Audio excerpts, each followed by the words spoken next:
Remember when the Wild drafted Benoit Pouliot in 2005? Yeah, me too. Wait till you hear who they could have ended up with in our 2005 NHL redraft today on Locked on Wild. You're Locked on Wild, your daily podcast on the Minnesota Wild. Part of the Locked On Podcast Network, your team every day.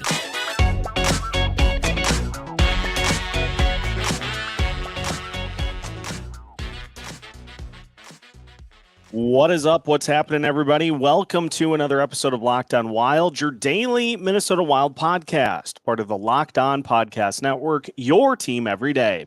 Thank you for making Locked on Wild your first listen each and every day. If you are a first-time listener to Locked on Wild, we welcome you in and hope that you stick with us through the rest of the offseason into next season as well. Make sure to take the time to subscribe on YouTube and your favorite podcast platform so you don't miss out on any of our new videos and episodes throughout the course of the week. If you're an everydayer who tunes in each and every day of the week, we're glad to have you back. On today's episode of Locked on Wild, we take a look at the 2005 NHL Draft and look at a couple of names that the Wild could have ended up with in a redraft, such as Carey Price and Anze Kopitar. We, of course, remember the 2005 NHL Draft because of how it turned out. Benoit Pouliot, not great. And so this is an easy one for us to take a look at and really wonder what if, because it ended up being a pick that just really didn't pan out for the Minnesota Wild, as Pouliot only was with the team for a few seasons and then ended up being traded elsewhere. It just was one of those classic examples of sometimes you win, sometimes you lose. And Pouliot was made his first appearance in the NHL in 2006, 2007, played in just 3 games. He played 11 games the following season. He played 37 games in 2008, 2009, and then played in 14 games for the Minnesota Wild in 2009, 2010. He was then traded to Montreal, and in that same season, he had 15 goals in 39 games for Montreal, had a couple of additional seasons of double-digit goals for Montreal before being traded to Boston, then went to the Tampa Bay Lightning, then the Rangers, then Edmonton, and then finished up with Buffalo. And all told, his 9 goals was second fewest to only Tampa Bay in his 12-year NHL career in terms of a single hit stop. He ended up with 130 career goals in 625 games. And that draft was the Sidney Crosby draft. So Crosby obviously went first. Then Bobby Ryan went to Anaheim. Jack Johnson went to Carolina. Then Pouliot went to the Minnesota Wild. Carey Price went to the Montreal Canadiens with the very next pick. And obviously we know Carey Price, a pretty fantastic NHL goalie. 712 games for him, and a guy who just really was a fixture amongst the best goalies in the league. So he went at 5. Gilbert Brule went at 6. Jack Skillet went to Chicago. Devin Setoguchi, familiar name, went 8 to San Jose. Then Brian Lee went to Ottawa at 9. And Luc Bourdouin went to Vancouver at 10. Another name that is interesting to keep in mind, Anze Kopitar went 11 to the Los Angeles Kings. And so this is one of those drafts, unlike our previous redraft we looked at, the 2000 draft, where it made a lot of sense for the Wild to stick with the pick that they made, with that being Marian Gaborik. Here, you got a blank canvas. And ironically enough, as we look at how the redraft went, it starts the same place that it did before. Sidney Crosby to the Penguins. Obviously, just a perfect pairing for player and franchise. Crosby, one of the more decorated players in NHL history. and just has been a constant fixture for that Penguins lineup, a multiple cup champion. And that worked out about as good as you could hope for the Penguins there at 1 overall. In the NHL.com redraft, next up goes Anze Kopitar to the Mighty Ducks of Anaheim at that current time. So Kopitar goes second. Tuukka Rask goes third to the Toronto Maple Leafs. So that's how NHL.com has it. The hockey writers, they went a similar route. The Pittsburgh Penguins take Sidney Crosby first overall. Then it's Jonathan Quick going second to the Anaheim Ducks instead of Bobby Ryan. And then third overall goes Carey Price to the Carolina Hurricanes. So we have one situation here in which Carey Price is not available for the Wild, and one where he is, but it leaves two really fascinating player picks that could have taken the Wild in a couple of different directions. And it is going to be fascinating to take a look because, Kopitar is a player, I think, that has a lot of skills that could have played very well in Minnesota. So we will start, though, with the goalie situation, because we're going to go with the potential for the Wilds to have selected Carey Price, and we'll see exactly what that means for the Minnesota Wild throughout the course of their franchise tenure. That is coming up after this here on Locked on Wild. Take your first swing at betting Major League Baseball on FanDuel and get 10 times your first bet amount in bonus bets, up to $200. That's right. Bet just $20 and you'll land $200 in bonus bets, win or lose. That's $200 you can spend betting on everything from the money line to the over-under to who you think is going to hit the first home run. Minnesota Twins fans, the Twins offense is starting to pick things up, and plenty of good options for you to pick to score the game's first run. It could be Alex Kirill, it could be Edward Julien. Plenty of names that are getting it done for Minnesota. So if you are betting on any of those players, make sure you're doing so on FanDuel, all on an app that's safe, secure, and super easy to use. Plus, when you win, you get paid instantly. There's no better place to bet Major League Baseball than FanDuel, America's #1 sportsbook. So sign up today and visit FanDuel.com/lockedon to get up to $200 in bonus bets. That's FanDuel.com/lockedon. Again, FanDuel.com/lockedon. FanDuel, official partner of Major League Baseball. Continuing today's episode of Locked on Wild. Once again, thank you for making Locked on Wild your first listen each and every day.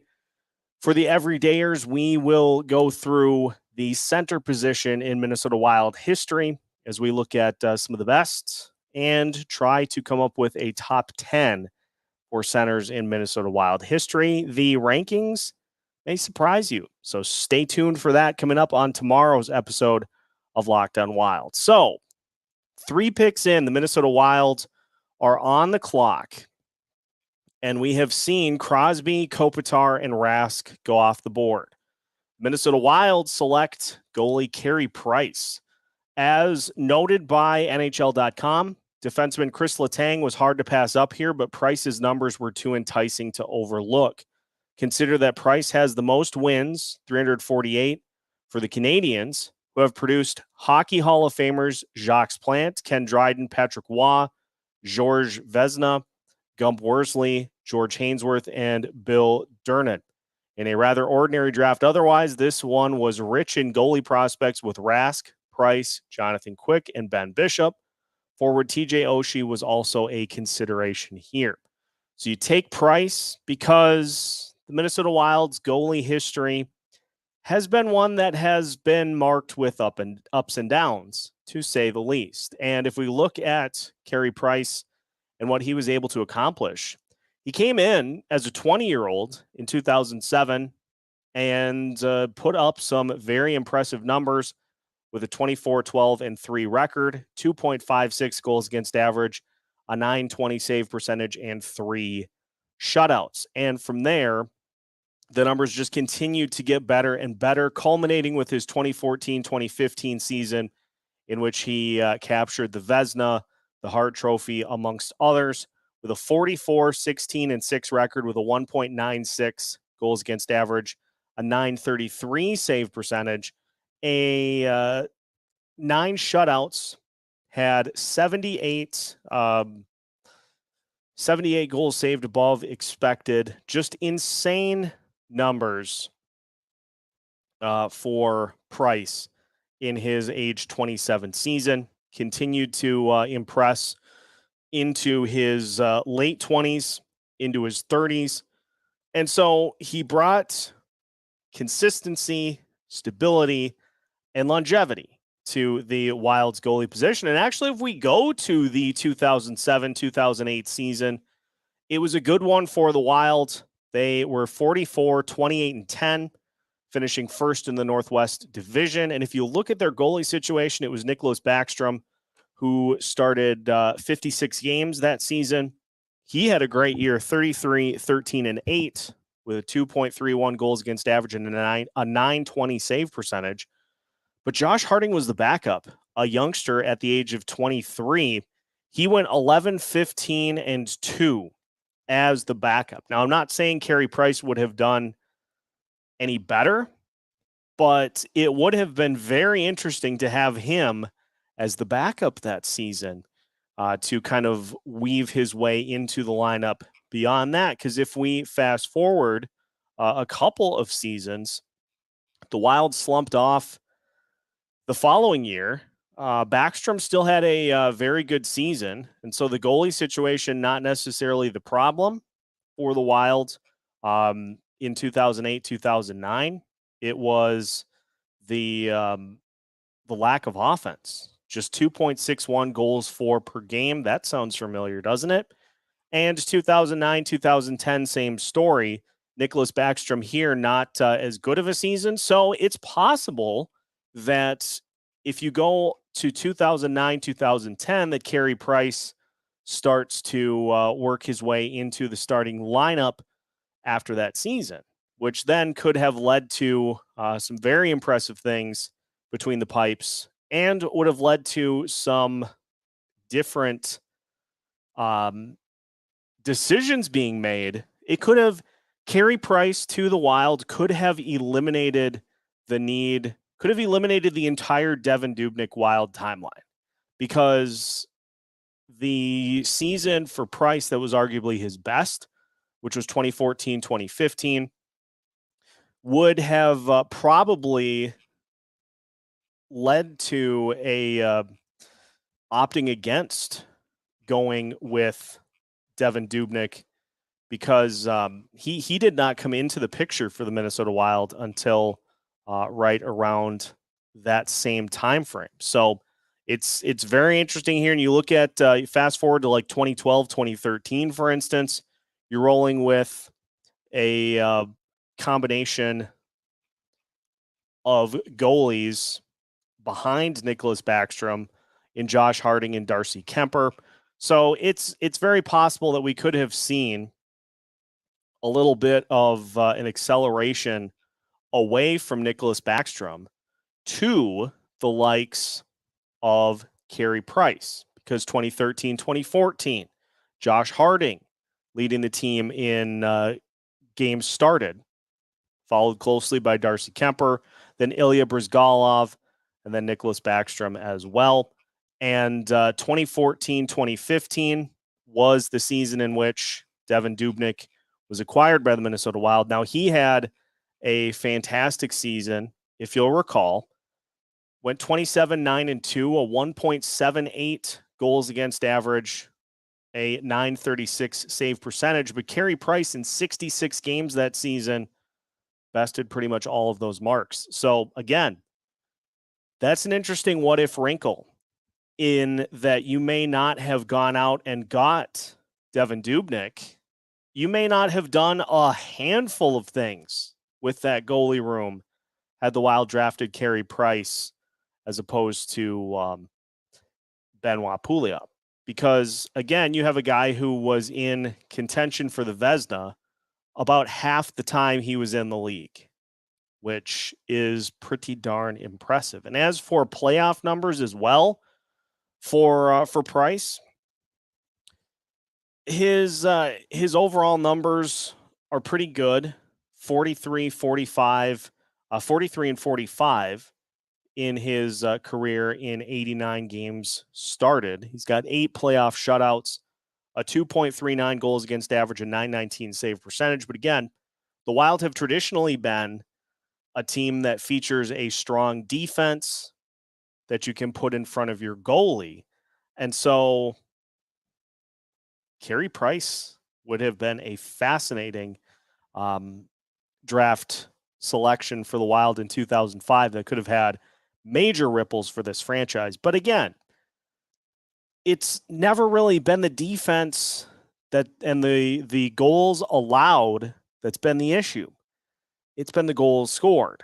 And so I think the other option for a redraft is the one that is infinitely more fascinating. And so to finish today's episode of Locked On Wild, we'll discuss the ripple effects had the Wild selected Anze Kopitar.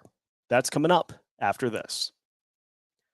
Final segment of today's episode of Locked On Wild. Once again, thank you for making Locked On Wild your first listen each and every day. For the everydayers, make sure you tune in as we rank the top centers in Minnesota Wild history. We're finally getting to it. We will get to the top centers in Minnesota Wild history for tomorrow's episode. So make sure to check that out and make sure you subscribe and follow on your favorite podcast platform so you don't miss out on any of our episodes throughout the course of the week. So the Hockey Writers redraft had the Wild selecting Anze Kopitar. Pairing Kopitar with Marian Gaborik in Minnesota in the mid-2000s could have easily made a dominant 1-2 punch on the top line for the Wild for years. And also noting, if only we could go back in time. Anze Kopitar is a fascinating pick for the Wild in this scenario because what do we think most about, for instance, Mikko Koivu, great defensive center that won faceoffs and could help you out on the power play as well. Great special teams contributor on both sides of the power play and the penalty kill throughout the course of his career. But the thing that Mikko Koivu has never done, he has never to this point and never will win a Selke. Highest Selke trophy finish for Koivu was third place. That was 2016, 2017 at the age of 33. Folks, Anze Kopitar has won it twice. He won it in 2015, 2016.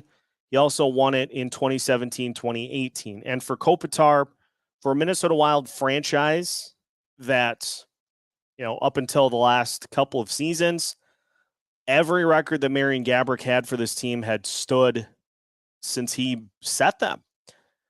I mean, Kopitar's numbers speak for themselves. He had 30 goals as a 20-year-old. Followed it up 2 seasons later with 34 as a 22-year-old. And his goals, he's been right around a 20, 25 goal scorer throughout the course of his career, but 53.4% in the faceoff circle throughout the course of his career. In fact, as a 35-year-old, he was just a shade under 56%. And so a guy who brings that toughness, that defensive presence, and I am frankly obsessed with how good of a fit this would have been for the Minnesota Wild. Because if you go to that 2006-2007 season, when Kopitar made his NHL debut, he would have been fitting in right next to a couple of fantastic potential top line mates. You look at the likes of Brian Rolston. You have Marian Gaborik as well. Gaborik was a 30-goal guy. And then you got Pierre-Marc Bouchard, Mikko Koivu. That's not a bad top 6 on that team.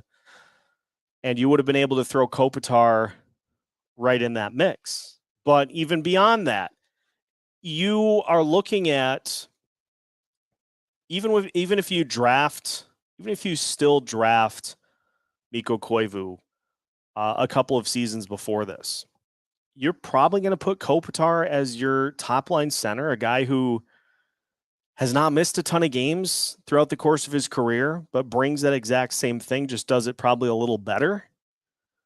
And so you are able to slot in some players to normal spots. And I'm sorry, but putting him on the same line as Marian Gaborik, that could have been fantastic for the Minnesota Wild. But also think about it now. Fast forward all the way through, because Kopitar has not played for any other team other than the Kings since he was drafted. Fast forward to now, and you would have him on a top line with Kirill Kaprizov, and would have.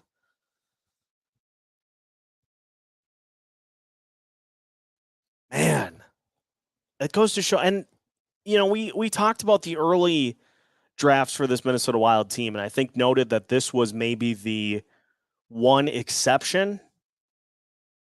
or two exceptions to their first few drafts. You go Gaborik, you go Koivu, you go Brent Burns, who, yes, started off slowly, but really found his form to become just an incredible offensive defenseman.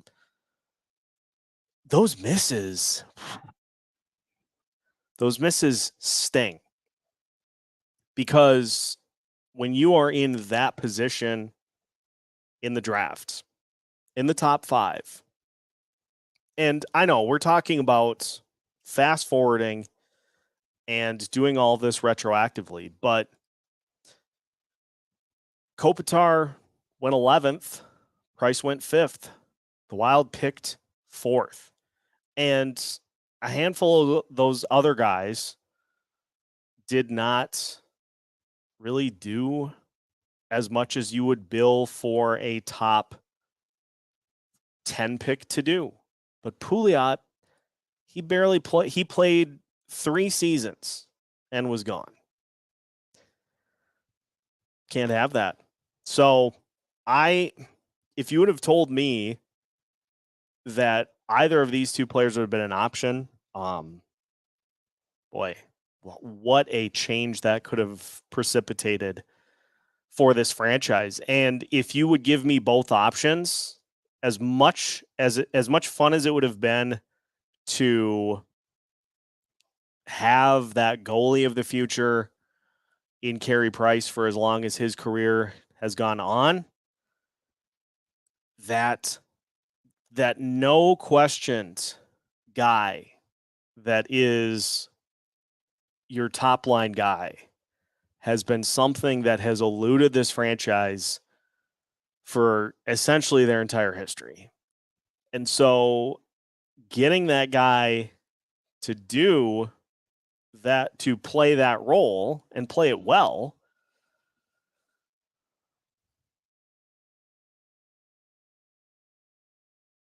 that's going to be one of the great what ifs now that's just going to rattle in my head and just live there rent free with nothing to be done about it. And so the point of all these redrafts is just to look back, and we're going to try to pick some of the more pivotal, probably not going to do every draft, but we're going to try to pick some of the more pivotal that could have had major ramifications for this team in the years following.